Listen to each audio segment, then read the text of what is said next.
Hello, welcome to Kandu Workshop. In this video, I'll go through assembling and finishing the Chicago Freight CGAY hoppers.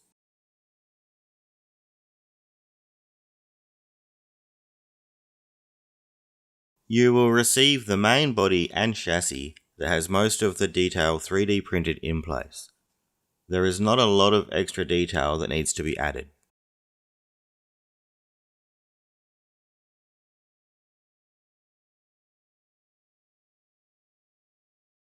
You will also receive two different sizes of fishing line that we will use later.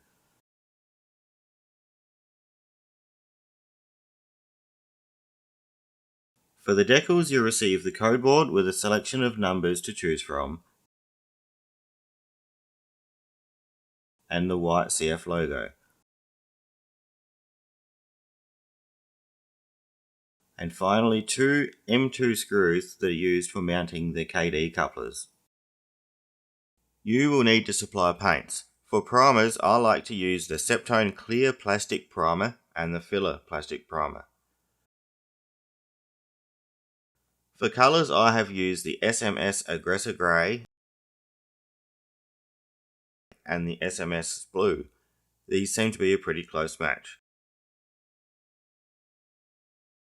You will also need some white paint for the handbrake wheel and steps. For the bogies, you'll need something that resembles the 70-ton air ride control bogies. These Athern ones are a great fit. I am trying out some generic plastic bogies that I may be able to supply at a later date. This model has been designed to use the KD number 148 couplers.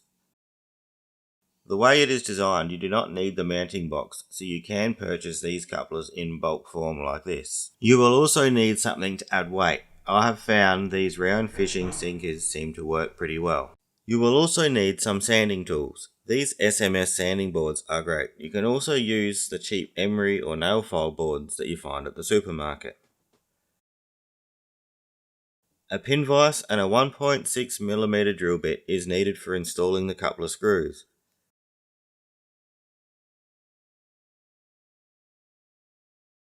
Some various wet and dry sandpaper,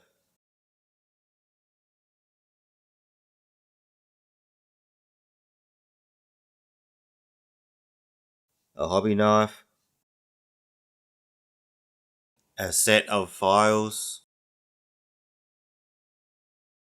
some sprue cutters, a couple pairs of tweezers, some super glue,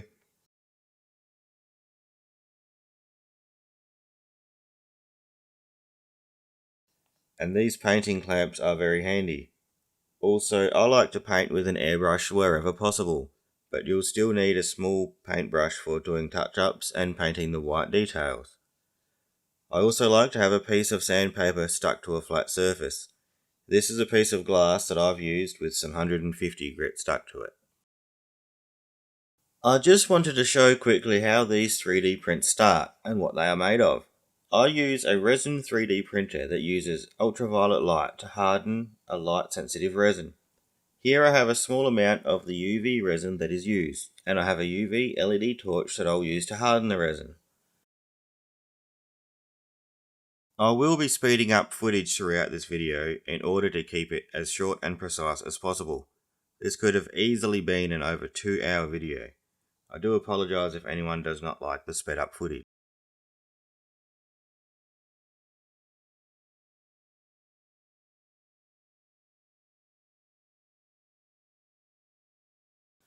This here took only about 30 seconds to achieve.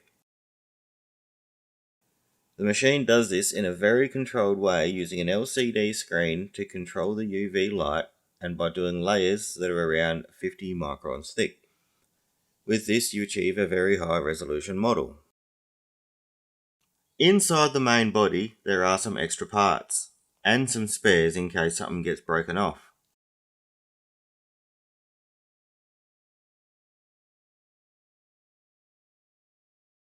Using a hobby knife, cut off the small supports that are holding the pieces in place. The tweezers can help for getting these parts out.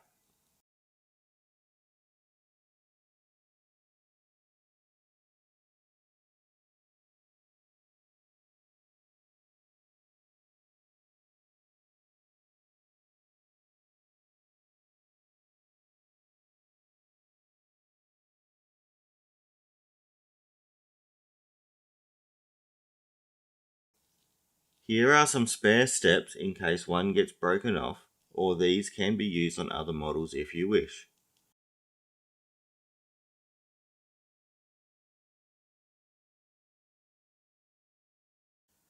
The handbrake wheel that will be painted and glued on later, and here is a spare arm for one end of the hopper that connects the brake linkage arm that goes down the side. One unfortunate side effect of resin models is they can warp and twist a bit. Luckily, this can be resolved with some hot water. Using a straight edge of some sort helps to identify where any problem areas might be. This one is not too bad, but there is a little curling up at the end.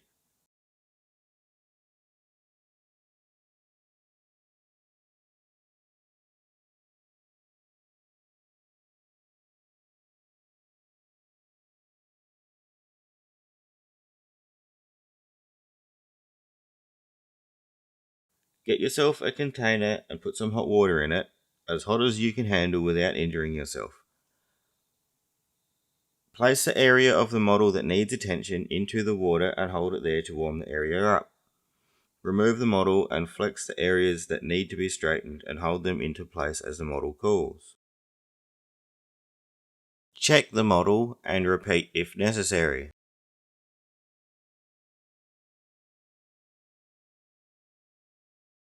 This chassis has a slight twist to it overall. I'm heating up the whole piece and twisting it in the opposite direction to straighten it.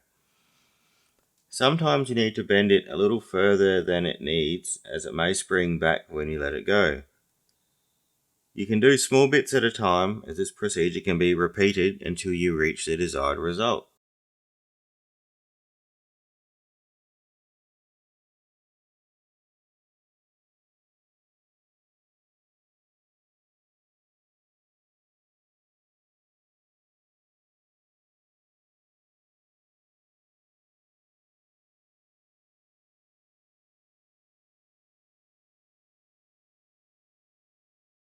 Don't forget about any of the smaller details that might need attention.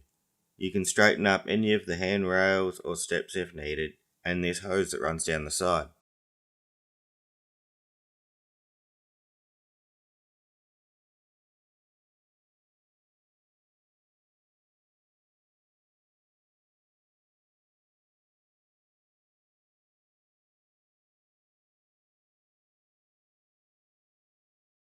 Now it is time to clean up the parts before assembly.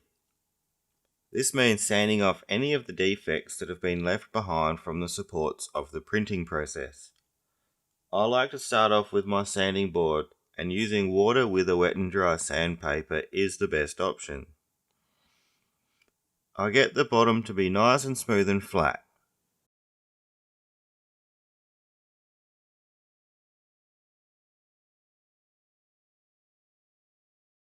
I also use this board to get some of the edges nice and flat. Sometimes there can be a bit of a high spot along some of the edges.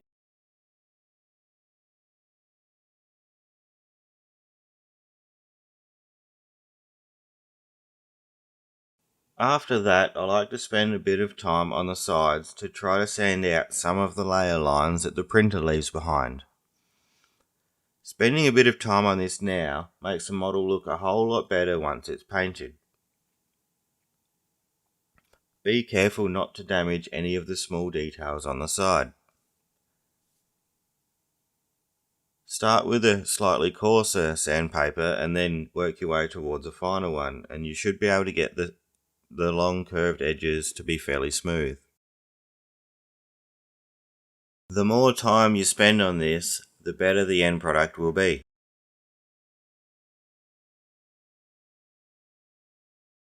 On the chassis, start with a hobby knife and sprue cutters to remove any of the small supports that remain. These areas and the long edges need to be sanded smooth to remove any high spots where the printing supports were attached.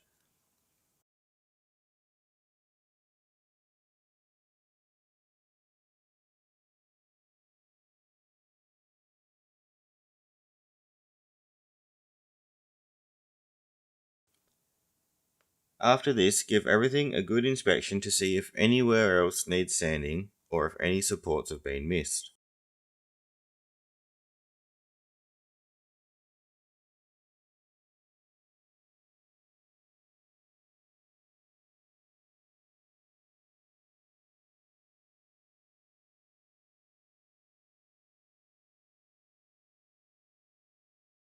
Before assembling the model, I like to spray it with primer. I use the clear primer on everything, and then I spray the sides of the main body with the filler primer to help fill in any of the printing layer lines.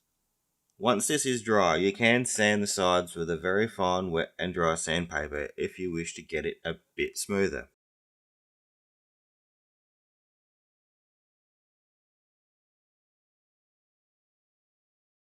I also like to paint the ends blue before assembly.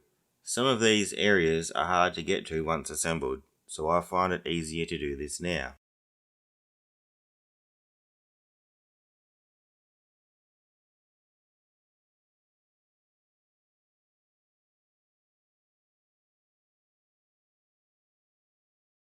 Before gluing the two halves together, we need to add some weight. I used an online calculator to work out the recommended weights according to the NMRA guidelines. Working on a 17cm model, it says I need it to weigh 123.22 grams. Just the model alone is around 71 grams, so we'll need to add some weight. I have found that these round fishing sinkers work well. Using a couple different sizes, I found the right combination. However, I like to have my models a little lighter, so I opted for 4 of the smaller weights. I then glued these into place. Feel free to use your choice of glue. I found that this super glue works well for me.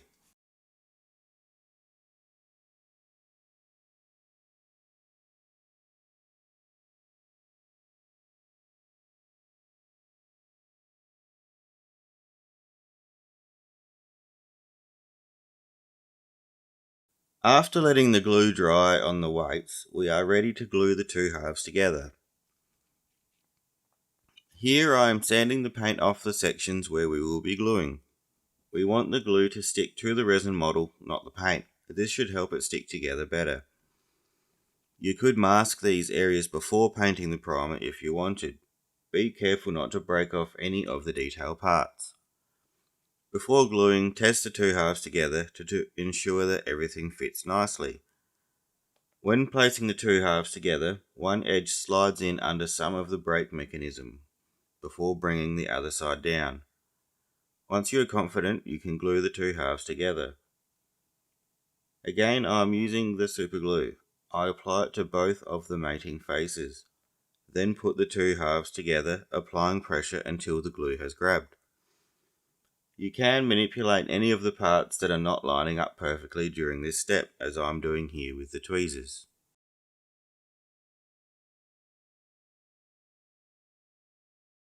Now is the best time to test fit the couplers. Usually some filing and sanding is needed to get them to fit and operate nicely. To drill out the hole, you need a 1.6mm drill bit. I like this style, however they can be a little too good. They can tend to grab when drilling and you end up drilling all the way through. There is not much material above the hole. I like to blunten the drill bit with some sandpaper. This helps to avoid any mistakes when drilling. When drilling, use very small clockwise and anti-clockwise motions. It's very easy to have the bit grab and break off the small section that holds the coupler. Be very careful with this, do not go too far and try not to break off the coupler mount. If it does break, you can use the coupler box that comes with most couplers. You need to trim it down and glue it into place. When putting the screw in, it is similar to tapping a hole. Small advancements and then back off. If it doesn't feel right, remove the screw, clean out the hole and try again. When trying to get the coupler in, you may need to sand, file or use a hobby knife to scrape some material away to get the coupler in the hole properly. On this one, I broke off the small section under the coupler, so I just had to glue it back on. To install the rail along the top walkway, we used the thicker fishing line.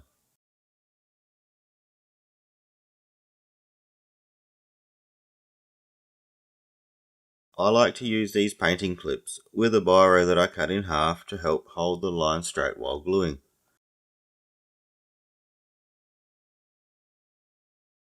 I'll use some super glue with a small applicator stick to drop small amounts of glue on each of the small standoffs along the walkway. And with the fishing line taut, carefully place it down onto these glued sections, trying to keep everything still. Let the glue dry thoroughly and then snip off the end of the line as close to the end of the standoff as possible. Next we use a smaller line for the rod that runs down the side. This threads through the small eyelets that are built into the model. You may need to clean out the paint in order to get the line through. Fine tweezers can help with this.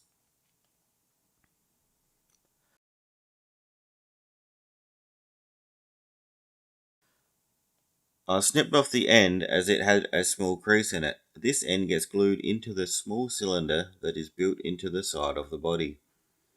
Try to keep the line as straight as possible for this. Let the glue dry.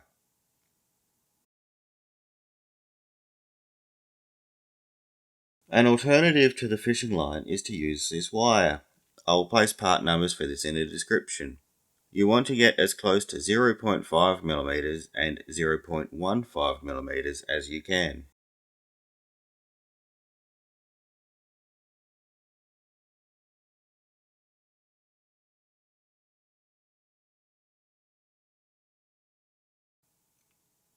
After the glue is dry, pull the line so that it is straight, and then trim it off so that it finishes along the lever at the other end.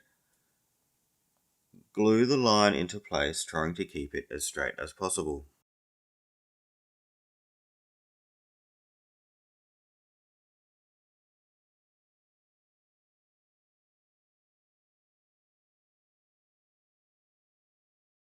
I have re-washed the model and painted the sides with the grey. In my case, it is the SMS Aggressor Grey.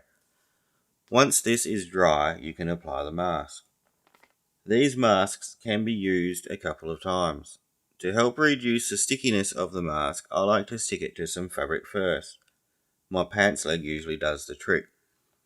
This can help minimise the risk of the grey paint being pulled up on demasking.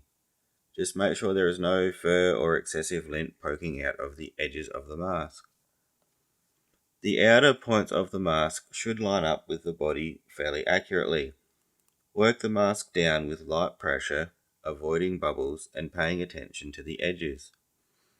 On the side with the break detail, you may need to trim the mask to fit around these parts. I then trim the overhang a little and roll back the longer tabs to allow the blue to get into more areas.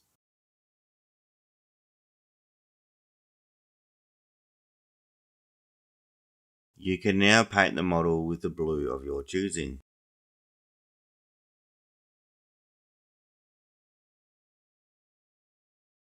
With the blue paint dry and the model unmasked, you can now paint the white details. This is the handrails, steps and the handbrake wheel.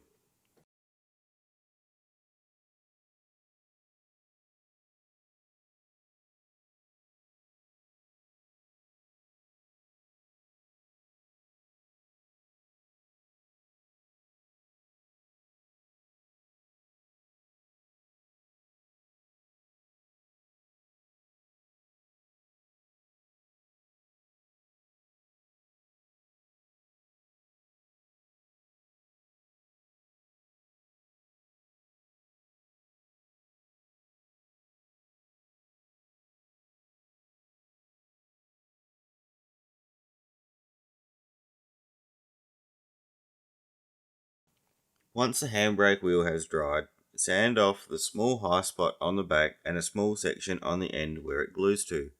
Apply a small amount of glue and hold the wheel in place until the glue has dried.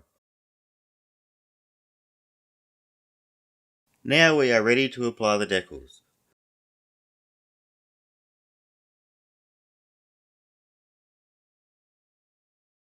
You will need a small saucer of water and a reference image.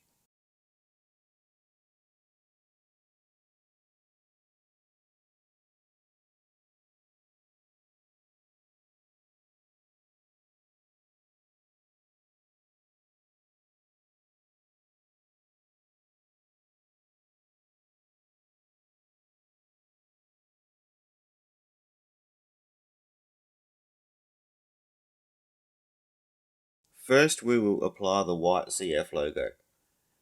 You need to trim really close to the logo to avoid having a large area of decal visible.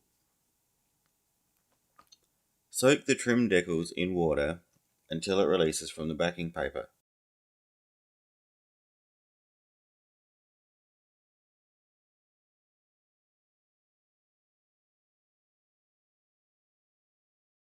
I like to use a paintbrush to move the decals and place them. This helps keep a good amount of water when placing the decals in the right spot. Once I'm happy with its location, I'll use a tissue to absorb as much of the excess water as possible. The code boards are a little different.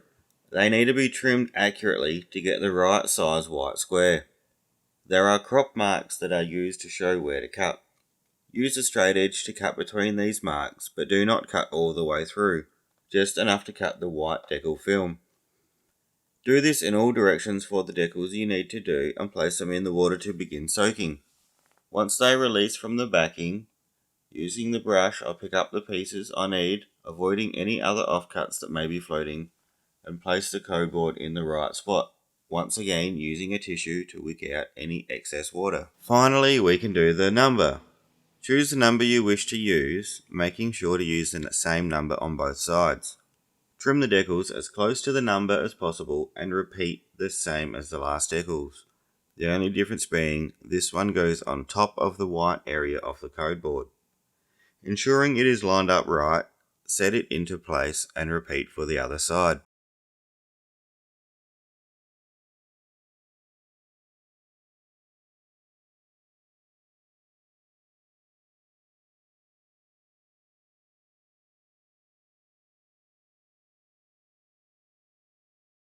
It is now time to install the bogies.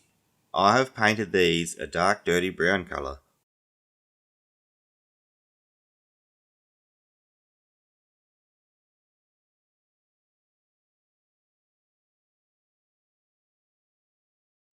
First, you'll need to drill out the chassis with the appropriate size hole for the screw that your bogies require, and then install the bogies, ensuring the screws are not too tight.